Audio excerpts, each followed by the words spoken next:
जंगल में बहुत सारे गधे रहते थे और बड़े आराम से जी रहे थे।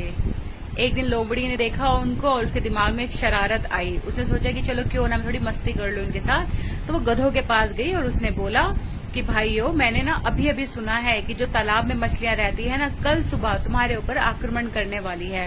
अब गधे तो बेचारे गधे ही थे, उन्होंने आव देखा ना ताव देखा, ना किसी से बात करी ना कुछ, और डर के मारे गांव की तरफ भागने लगे।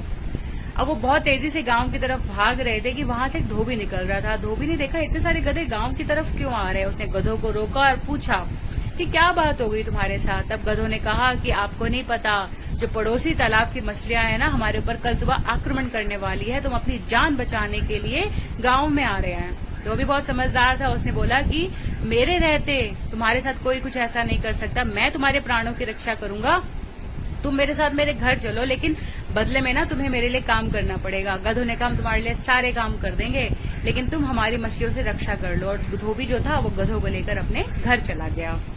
बस वो दिन और आज का दिन है कि गधे इसी विश्वास में जी रहे हैं कि उनकी रक्षा जो धोबी है वो मछलियों से कर रहा है, तभी उनकी जान बच पाई है, और जो धोबी है वो अपना काम निकाल रहा है। आज के समय में भी बहुत से लोग हैं जो गधों के समान है, जो इस विश्वास में जी रहे हैं कि जो सामने वाला है वो उनकी मछलियों से रक्षा कर रहा है, और इसी रक्षा के बदले में वो उनके लिए गधों की तरह काम करने में लगे हुए हैं।